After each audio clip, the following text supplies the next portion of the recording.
நாம் ஒவ்வொரு நாளும் கொஞ்ச நேரமாவது திக்ர் செய்யும். ஏதோ ஒரு திக்ர் அல்லாஹ் காலையில மாலையில திக்ர் செய்ய சொல்லி சொல்றான். அதனால கொஞ்ச நேரமாவது ஒதுங்கி இருந்து ஏதோ ஒரு திக்ர் உங்களுக்கு வாய்ப்பு இருந்தால் ஹஸ்புனல்லாஹு வ நிஅமல் வக்கீல் நிஅமல் மௌலா வ நிஅமன் நஸீர் ஒரு 450 தடவை ஓதிட்டு வாருங்க. அல்லாஹ் 3 வாக்கியத்தை சொல்றான். இந்த திக்ர் ஓதுனா குர்ஆன்ல 3 வாக்கியம் அல்லாஹ் சொல்றான். 3 வாக்கியம் ஃபன்கலபு பிநிஅமத்தின் மினல்லாஹ் வ ஃபضலின் லம் யம்ஸஸ்ஹும் ஸூ வத்தபஉ ரிضவானல்லாஹ். நிஅமத்துகள் நம்மை தேடி வரும்.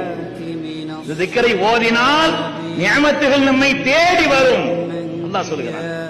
இரண்டாவது, அல்லாஹ் நமக்கு தந்த பாக்கியங்களில் எந்த கெடுதலும் வராது. அல்லாஹ் நமக்கு தந்த பாக்கியம் ஃபضல், ஏதோ ஒரு அருள், உலகியல் ரீதியான அதுல எந்த கெடுதலும் வராது. இரண்டாவது அல்லாஹ் சொல்றான். மூணாவது அல்லாஹ்வுடைய பொருத்தம் கிடைக்கும். அல்லாஹ்வுடைய பொருத்தம் கிடைக்கும்.